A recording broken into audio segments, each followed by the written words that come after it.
Hello, friends. Welcome to the Career Guru Podcast. I am your host, Steve Yanofsky. What a glorious day it is to start your path on a new career. Doors are opening here at the Boston Career Institute even as we speak. And I'm here holding the key for you. So tune in, stay sharp, and enjoy yourself. This is going to be great. Hashtag Let's Career Up. Greetings, my friends, career gurus, aspiring career gurus. Everybody within the reach of my voice, it is I, Steve Yanofsky, your career guru, coming to you live, well, semi-lives, live across the magical waves of the internet, as I do every so often. And I'm grateful to the Almighty who has given me yet another opportunity to speak with you yet again without the use of psychic mediums. So here we are, friends, delving into all sorts of psychological and practical issues related to your careers. And today, and once again, I owe this to one of my former students, a success story, no less, who reached out to me about this thing called the imposter syndrome. I don't know if you ever heard of it. It's an interesting thing. And before I tell you exactly what the imposter syndrome is, picture yourself and see if you can relate to this. You just got promoted, imagine that. Or you landed a new role, a new job. Or you walked into a room full of people who are sharp, credentialed, experienced. And somewhere in the back of your mind, a voice goes, "Psst, hey, sooner or later, they're going to figure out you don't belong here." Have you heard this voice before? Did it ever come to you at any particular time that you don't really know what you're doing? You are not really who you say you are? Well, guess what? That little voice inside your head is lying to you. And I'm going to prove it to you. As a matter of fact, we're going to prove it together. So, the imposter syndrome. What is it? Let's start with a real definition, because I like to define things. Because these things, these terms, these words, they get thrown around a lot. And I just want to make sure we're talking about the same thing. The imposter syndrome is this constant, nagging, persistent, internal experience of believing that you are not as competent as others perceive you to be. Let me say it again. It is that constant, nagging feeling where you believe that you're not as competent or intelligent as other people believe you are or believe you may be, and you are in fear that you will be found out. That is the imposter syndrome, where you think you yourself are the imposter. It hasn't been around for that long. All sorts of psychological research came out of the 1970s, and, a couple of psychologists did the studies. They were studying really high-achieving women in particular. I want to tell you this, that in many ways, women are hit really hard with the imposter syndrome, a lot more than men, mind you. There are various neural pathways and brain science stuff that goes into this. We're not going to get into that today, probably never. This is not my area of expertise, so I'm not going to talk out of any particular orifices that should not be used during a podcast. So without talking about mapping out somebody's brain and why it hits women harder, just take my word for this, it does.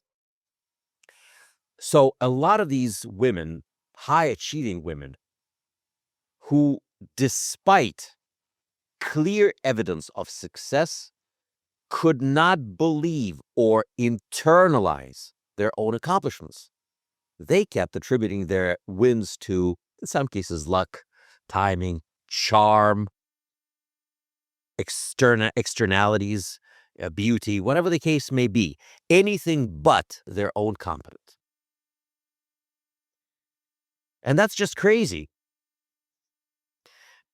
Since then, we've had many studies show that 70%, about 70% of people across all professions, all backgrounds, all income levels, they all experience imposter syndrome at some point in their careers.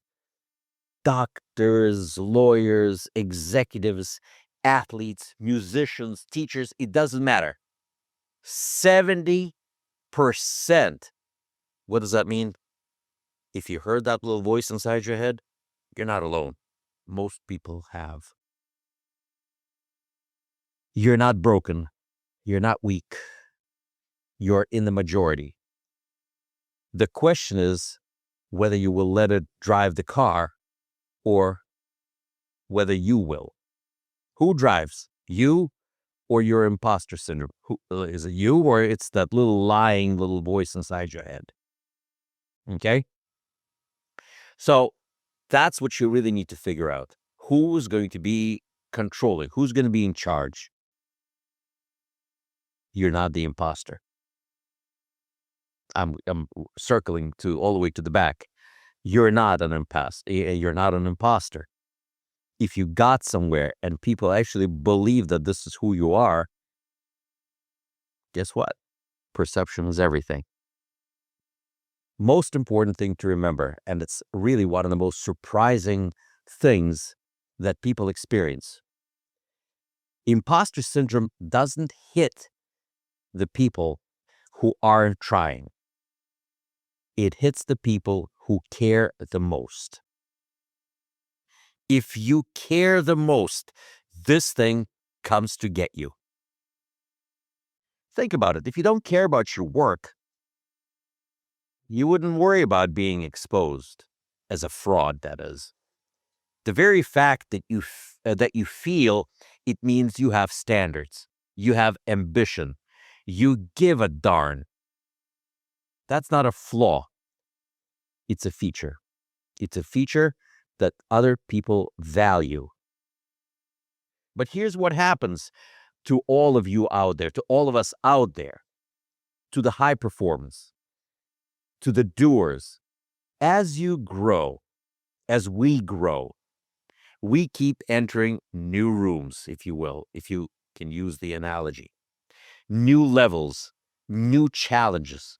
And every time you step into an unfamiliar space, the brain's threat detection system fires up. It says, uh-oh, this is new. You haven't seen this before. You haven't proven yourself right here yet. Be careful. That's what your brain is like. It's a lot. It's all very related to the things that we talked about, the fight and flight, reflex that we have. All of this it's the same neural pathways, and our response is almost identical. That's why I'm telling you, that's why so many people are affected. The fact of the matter is that the little voice inside your head, if you're a success and if you've been around the block, and if you have met other people who are clearly not as competent as they should have been, this is when that little voice creeps up inside your head. Not if you don't do anything and you don't want to do anything, you're just coasting, you'll never hear this, I assure you. But if you're trying and you keep pushing yourself forward and you keep getting elevated to higher and higher positions, this is when this guy is going to strike. The fact is that the brain is actually trying to protect you in some ways. This is what happens to the brain. It protects us. The problem here is that it can't tell. It can't tell the difference between a genuine threat and a growth opportunity. See, this is what our little reptilian brain that's responsible for the fight and flight it doesn't think, it acts. So it sends the same alarm signals whether you're about to get fired or about to get promoted. Okay, it's a very thin line out there, and take it from the career guru who had been fired and had been promoted. just as unexpectedly. Trust me, that's just how it is. Add to that something called the Dunning-Kruger effect. The finding that the more you actually know about a subject, the more aware you become of how much you don't know. I know more and more about less and less. Or actually, I know less and less about more and more. Okay?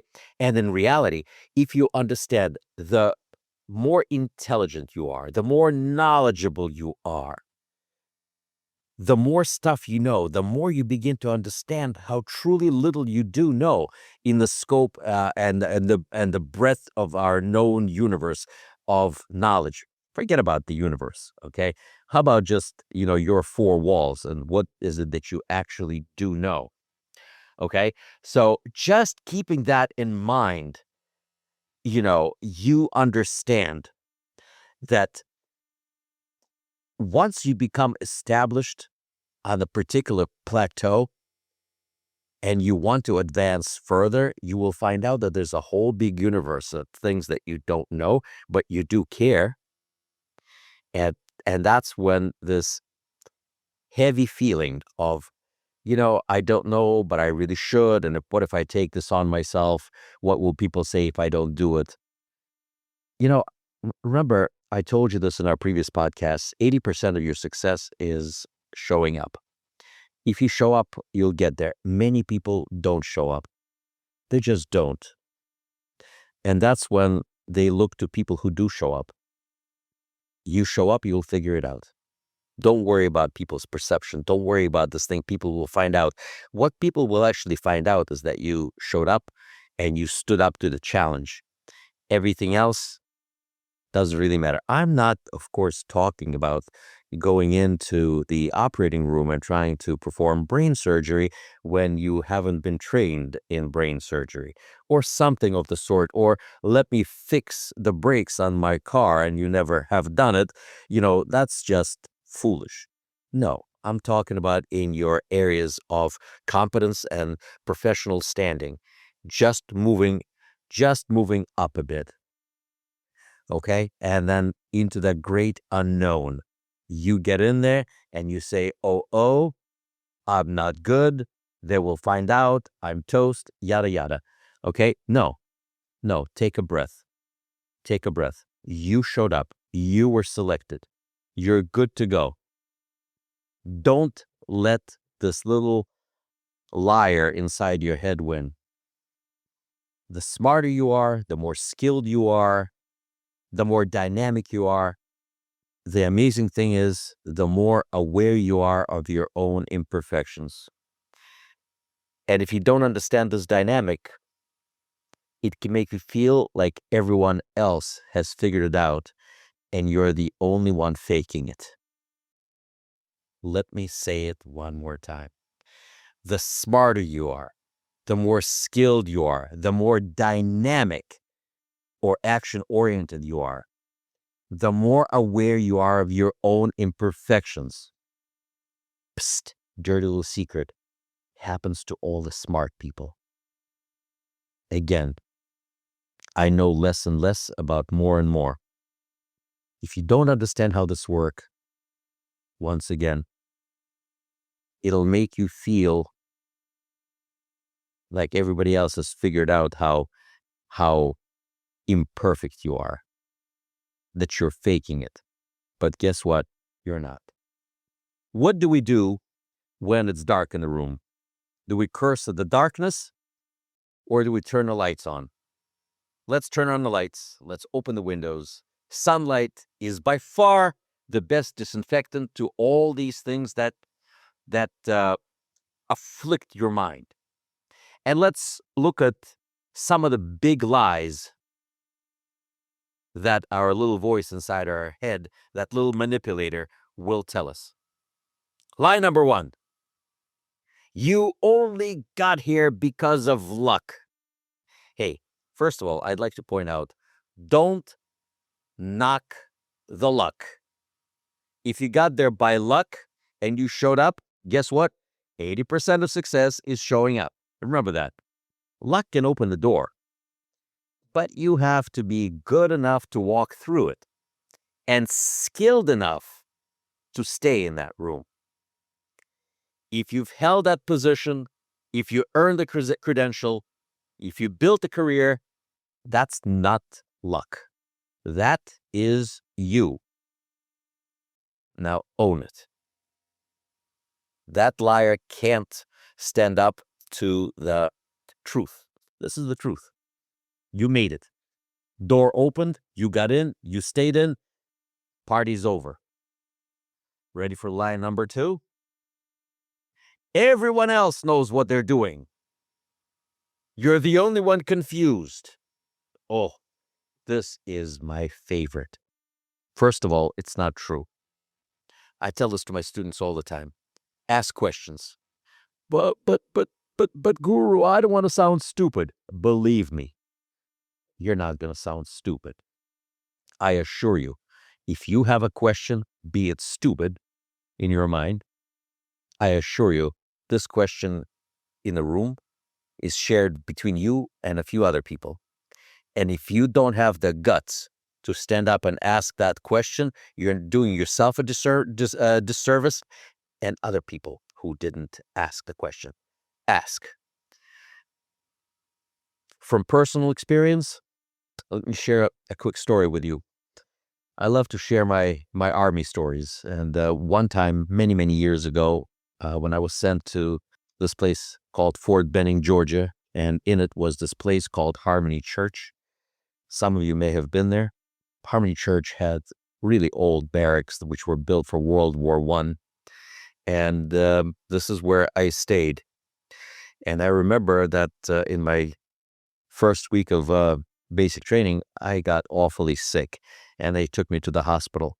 And to be honest with you, basic training at the time, of course, probably still is one of the hardest experiences that people can go through. And I was so intimidated. I was so scared. And I was lying in that hospital bed in a ward full of other men or boys. And I was contemplating how to get the heck out of there because I thought for sure I wasn't going to make it. It was going to be such an embarrassment. And then one of the other boys who was also in the hospital with me from my unit came to me and started crying at my bedside. I remember this as if it were yesterday. And I found myself comforting him. And while I was comforting him, that little voice inside my head said, aha, I'm not alone. I don't have to listen to him.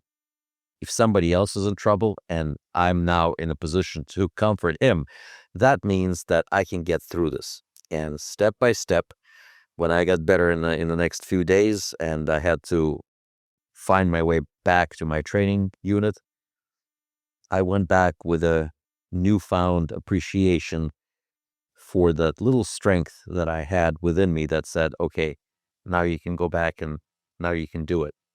The truth, no one has it all figured out. No one does. Not the executive, not in the corner office, not the colleague who seems completely unruffled in every meeting. People are better at hiding uncertainty than you think.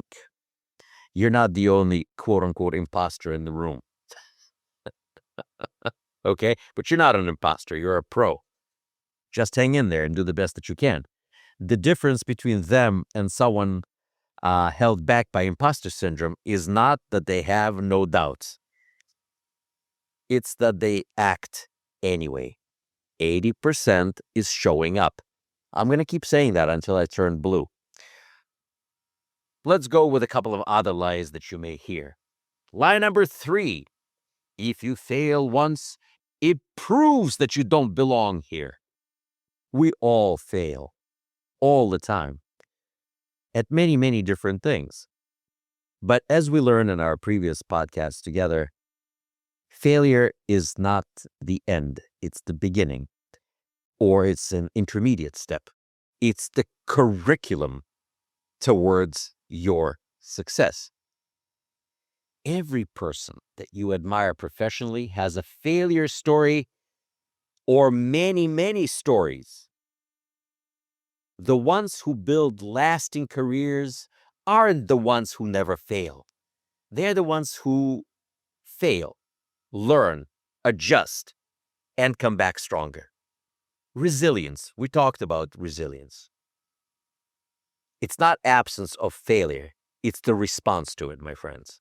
It's how you respond to the failure. That's what counts. Fall down, get up. Fall down again, get up again. Line number 4. You have to be perfect before you can be confident. Oh, I run into this all the time. When I help people build their resumes and I put down a skill section and I write down the skills that I know they're supposed to have after they complete a program. And so people say, oh, no, don't put that on there. I said, well, why not? Didn't you do this in class? Yes, I did, but I'm not, I don't feel like I know it well enough. Really? Is that how we're going to play this here?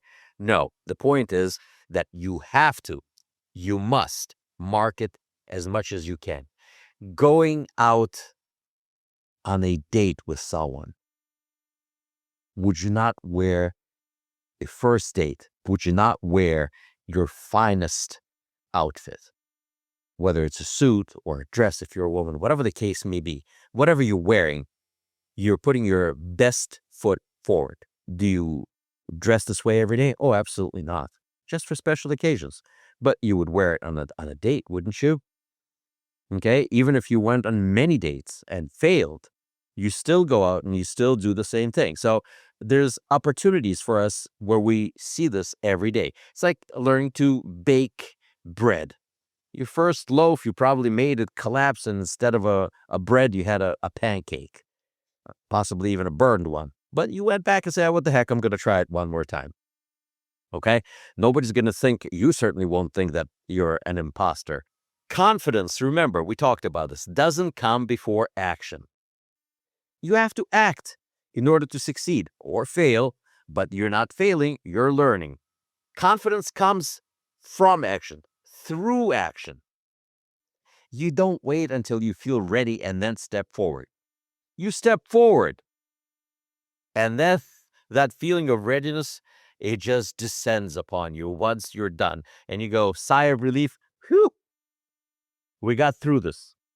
Waiting for perfect, it's just that imposter syndrome in a nice suit, okay? There's never perfection. Never. There is your opportunity to be perfect. Okay? But that opportunity has to come through action. By sitting there, it's not going to show up. Let's get down to the nitty-gritties. Let's get practical. Because naming the problem isn't enough. But you need tools. You need to get tools to get through this. Let's see if the career guru can help you build a system, a 5-step system to win. Tool number 1, build for yourself or create for yourself a win file. Start a document right now, today, where you're going to record every win, every compliment, every promotion, every piece of positive feedback you've ever received. And when that filthy little liar shows up, that imposter syndrome shows up, and it hits you, you open that file. Creating a physical file may not be essential, but it's also very, very helpful. I really, really recommend not just thinking about it, but putting the pen to paper. And I do mean pen. There are significant studies out there that say that when you write something down, not only do you internalize it better, not only do you believe it better, but you retain it better. So create that actual physical file.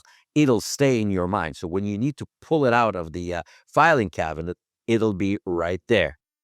Then you can read or review the evidence. You force your brain to look at the data instead of the fear. It's not arrogance, it's accuracy.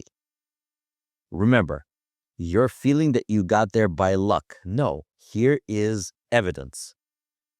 Here it is in a folder for you. Read it and weep, imposter syndrome. It'll be gone. How do you drive away darkness? A little bit of light drives away a lot of darkness.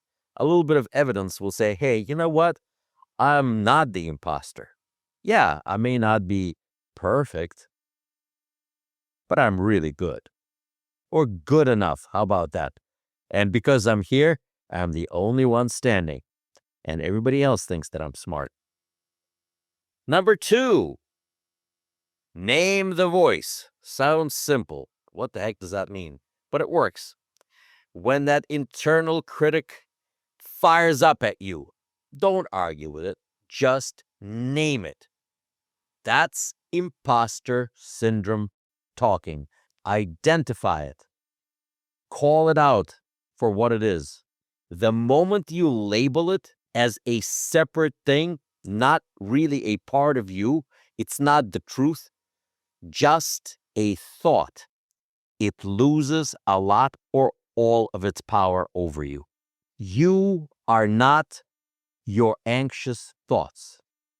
You are the person observing them. You're not that. You're not the imposter. These are not real things. These are just strange thoughts that have no bearing on you whatsoever.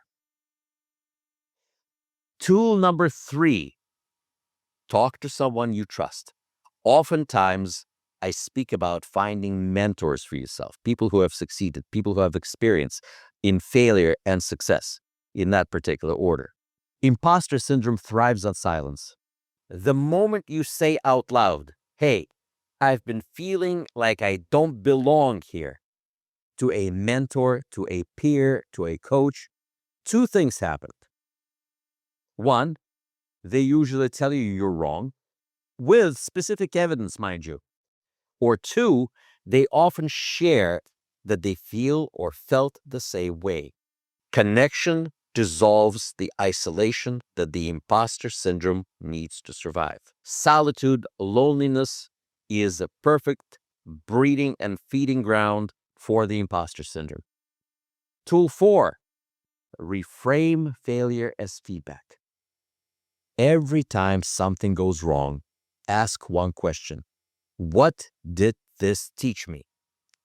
Not what does this say about me? Because that road leads nowhere good. But what does this teach me? That question turns a potential confidence crusher into a data point. You are a professional in progress, always. Tool number 5, last one on my short list. Act before you feel ready, because ready never comes. You know that old child's saying, ready or not, here I come, from hide and go seek. Ready or not, here I come. Apply for the job you're only 70% qualified for. Doesn't matter. Speak up in the meeting. Take that assignment that you think is a bit of a stretch for you today. The evidence that you belong in the room will not come before you enter it. That's what I'm trying to say. Okay? You get into the room, then you belong in it. It'll come after. Once you get in, your feeling of belonging will come. Walk through the door. Don't be afraid. And let your performance do the convincing. Even if you experience moments of imperfection, people will give you another shot and another shot and another shot. You will win. Let's bring it all together. Imposter syndrome is not a sign that you're a fraud. It's a sign that you are growing. It shows up at the edge of your comfort zone, which is exactly where your career is being built. It's always outside the comfort zone. If you're always within your comfort zone, you're not building anything. The goal is not to eliminate the voice. The goal is to stop letting it make your decisions. You can feel the doubt. You can name it, file it away, and then go and do the work anyway. It's not recklessness. It's resilience. That's what separates the people who stay stuck from the people who level up. That's what it is. You earned your place. The proof of that is that you're actually there, or you're still here, still pushing, still growing, still listening, still pushing yourself forward and getting better. It's not the imposter, it's the professional. If my message today resonated with you, share it. Send it to someone on your team, a student you're mentoring, anyone. Because this conversation matters. What we do here does matter. Every time I put the pen to paper or my keyboard to word processor, oh my, I'm dating myself, I think about things that matter. Today I owe this to my former student, current student, whatever the case may be. She asked me about this. This is my answer. And gosh, where does the time go? I'm Steve Yanofsky, my friends. I'm your career guru. God bless you all. Signing off. Talk soon. Well, friends and aspiring career gurus, this was fun. Thank you for tuning in. I feel enlightened, I feel empowered, and I'm feeling grateful that we spent time with you. For more information about Boston Career Institute, please visit our website, bostoncareer.org. Boston Career Institute has 3 campuses located in Brookline, Massachusetts, Malden, Massachusetts, and Lowell, Massachusetts.